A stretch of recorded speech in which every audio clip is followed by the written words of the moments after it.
Sometimes, success doesn't come fast, it doesn't come easy. It comes to those who are ready to fail again and still continue. This is the story of Dyson, the story of a man who turned frustration into invention. The story of how one idea, one problem, and one man's stubborn belief changed the world of everyday life. Imagine this. You were cleaning your house. The vacuum cleaner makes a loud noise. It smells of dust. You move it back and forth, but the floor doesn't really get clean. You open it, and the bag is full again. It's heavy. It's messy. You sigh and think, there must be a better way. That thought, there must be a better way, was the beginning of Dyson's journey. James Dyson wasn't born rich. He wasn't born a genius either. He was a curious child, quiet but determined. He liked to take things apart, toys, radios, bicycles, just to see how they worked. His mother sometimes got upset when she found broken things around the house, but James wasn't trying to destroy them. He was trying to understand. Years later, this same curiosity became his greatest strength. Dyson studied design. He didn't start in engineering. He began in art school. But design taught him how to see problems differently. To him, design wasn't just about making things pretty. It was about making them work better. And one day, life gave him the perfect problem to solve. He and his wife had bought a vacuum cleaner. A good one, expensive, popular. But after only a few uses, it started losing suction. The more he cleaned, the weaker it got. Dyson was frustrated. He looked inside and saw the problem. The bag. The dust bag blocked the air. The more dust it collected, the less the vacuum worked. He thought, why do we accept this? Why can't a vacuum clean properly all the time? Most people would just buy a new vacuum. But Dyson couldn't stop thinking. That problem stayed in his mind day and night. He began to imagine a world where vacuums had no bags. He remembered something he had seen earlier in a sawmill. Large machines there used a cyclone system to separate dust from air. Could the same idea work in a vacuum cleaner? It sounded crazy, but sometimes crazy ideas are the best ones. So Dyson went to his workshop. It wasn't big, it wasn't fancy. It was just a small place where dreams could begin. He started building his first prototype, a handmade, rough version of his idea. It didn't work, so he made another one, then another, and another. He made more than 5,000 prototypes. Each one failed. Each one taught him something new. People around him said, maybe it's time to give up. But Dyson didn't stop. He believed that every failure was one step closer to success. Think about that for a moment. How many times do we give up after 1, 2, or 10 failures? Can you imagine doing something 5,000 times before it finally works? That's not luck. That's persistence. That's belief. Dyson said later, failure is interesting. It's part of progress. He didn't fear it. He used it. Years passed. Money ran low. He sold things to keep working. His wife supported him by teaching art. Many nights, he felt tired and hopeless. But every time he wanted to quit, he looked at his machine and thought, I'm close. I just need one more try. Finally, after years of trying, one day it worked. His prototype sucked up dust perfectly. No bag, no loss of power, just clean air and clean floors. Dyson smiled. He had done it. But the journey wasn't over. In fact, it was only beginning. He tried to sell his idea to big companies. They all said no. They thought people wouldn't pay for a bagless vacuum. Some even said, if we sell this, we'll lose money because people will buy fewer dust bags. Dyson felt shocked. His invention worked better than anything else, but nobody wanted it. Still, he didn't quit. He believed in his idea more than anyone else. So he decided to make it himself. He started his own company. It was risky. He had no big investors, no famous name. But he had a dream, and that was enough. When his first vacuum came out, people were amazed. It looked different. It was different. Clear plastic so you could see the dust spinning inside. Powerful suction that didn't fade. People started talking. Soon, Dyson's invention became a revolution. His company grew fast. It became known for innovation, not imitation. Today, Dyson is one of the most famous technology brands in the world. But what makes this story special isn't just the invention. It's the mindset behind it. Dyson didn't succeed because he was lucky or rich. He succeeded because he refused to stop, because he saw beauty in trying again, because he believed that problems are opportunities in disguise.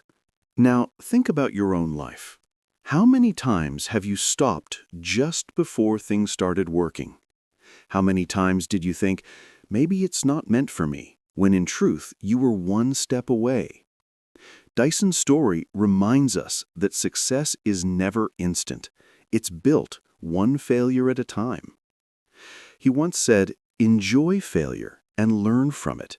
You can never learn from success. Those words carry a deep truth. Success doesn't teach, failure does. Let's imagine Dyson had given up after his first 100 prototypes. He would have stayed unknown. The world would still be cleaning with noisy, weak vacuums, and maybe you and I would never have heard his name. But he didn't give up, because the moment you stop trying is the moment you guarantee failure. So, next time you face a challenge, think of Dyson in his little workshop. Think of the nights he spent alone, trying again when no one believed in him. And remember, progress is not about being perfect. It's about not giving up. Every small effort counts. Every mistake brings you closer to mastery. Sometimes success hides behind 5,000 failures, sometimes behind 50, but it's always there, waiting for you to keep going long enough to find it. When people first saw Dyson's vacuum, many thought it was strange. It looked too modern, too bright, too different. The transparent body showed all the dust spinning inside, and that was shocking. For years, people had been told that dirt should stay hidden inside bags. Now, Dyson was showing it proudly. But that was exactly his point. He wanted people to see how his invention worked, to see the truth. The dust spinning inside wasn't something ugly. It was proof that the machine was doing its job. That's another important lesson: honesty in design. Dyson believed that good design doesn't lie. It doesn't hide behind decorations or colors. It's clear, simple, and functional. He said, a good product works better when it looks like it works. It's funny to think that this philosophy came from a man who spent most of his time surrounded by failure. His hands were always covered in dust, his clothes full of paint or oil, and yet his mind was full of vision. He didn't see failure as dirty, he saw it as part of creation. When his vacuum finally hit the market in Japan, something amazing happened. People loved it. They didn't see it as strange. They saw it as genius. Dyson's invention won awards, and for the first time he began to earn real money from his years of hard work. With that money, he started his own company in England. Not in a big office, not with a giant team, but with a few people who believed in innovation. His goal wasn't just to make vacuums, it was to make everyday technology better. He didn't want to create just another product. He wanted to rethink everything. That's why, after vacuum cleaners, came fans with no blades, hair dryers with no visible heating elements, and even electric cars that were too advanced for their time. Dyson's company became a symbol of reinventing the ordinary. But let's pause here for a moment. Let's look deeper. Why did Dyson succeed where so many others gave up?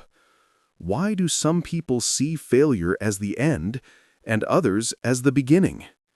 The answer lies in mindset. When Dyson failed, he didn't say, "I'm bad at this." He said, "The prototype is bad. Let's fix it." He separated himself from the result. That's something we all can learn.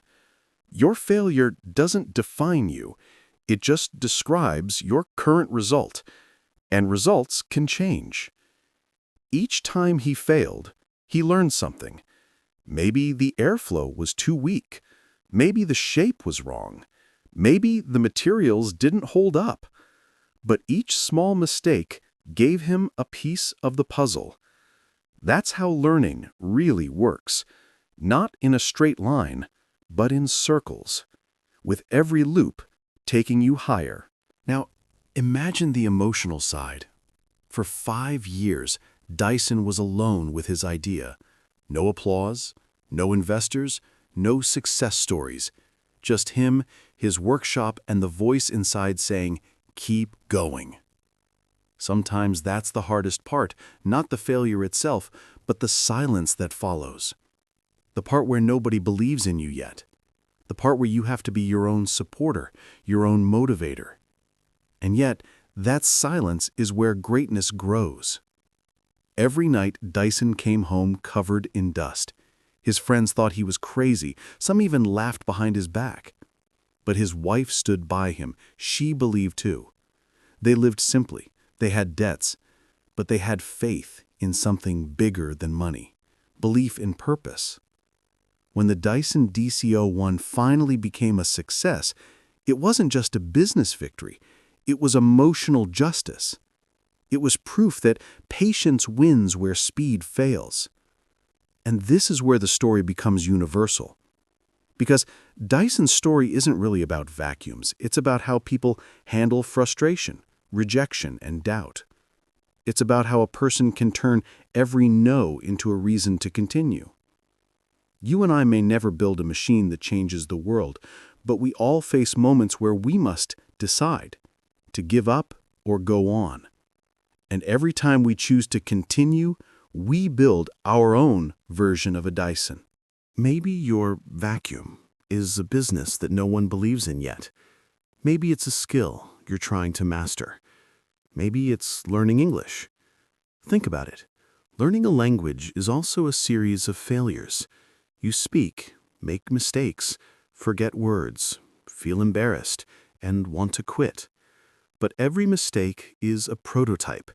Every wrong sentence is your version of Dyson's early models, teaching you what to fix next time.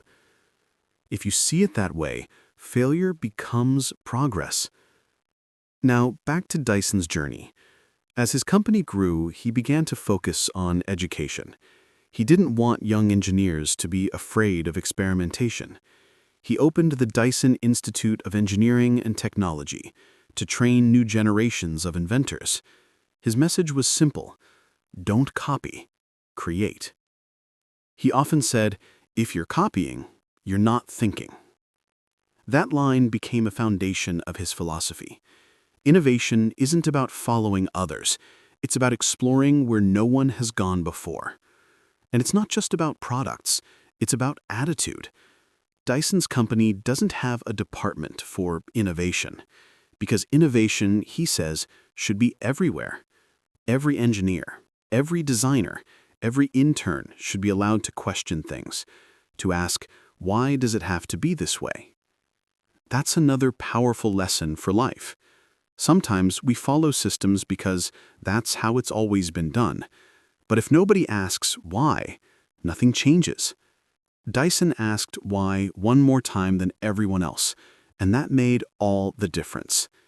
He reminds us that progress often begins with frustration. When something feels wrong, don't just complain. Ask how it could be better. That question can change everything. Today, Dyson's company has over 10,000 employees. They create futuristic technologies, robots, air purifiers, beauty tools. But the core idea is still the same: never stop improving. When journalists ask him if he ever gets tired, he laughs. "I don't see it as work," he says. "I see it as solving problems." And maybe that's the biggest secret of all. He doesn't chase success. He chases curiosity. Let's take a moment here. Think of something in your life that frustrates you. Maybe your job, maybe your learning process, maybe a small daily problem. Now ask yourself, could this frustration be your invention waiting to happen? Dyson turned his frustration into a billion-dollar company. What could you turn yours into? When you start seeing problems as invitations to create, life changes completely. And that's why this story is more than history. It's motivation disguised as biography. It tells you, don't stop when others don't understand you. Don't stop when you fail 1,000 times. Don't stop when people laugh, because you're not finished yet. The next attempt might be the one. Dyson's story is proof that ordinary people can do extraordinary things when they refuse to quit. So the next time you make a mistake while learning English, smile. You're just building your prototype. The next version will be better. Keep listening, keep improving, keep believing. Because one day, your hard work will make sense, just like Dyson's did. If you enjoy learning English through inspiring real stories like this one, don't forget to subscribe, listen again, and let the story sink in. Every time you listen, your English grows stronger and your motivation gets deeper. Because stories don't just teach, they transform.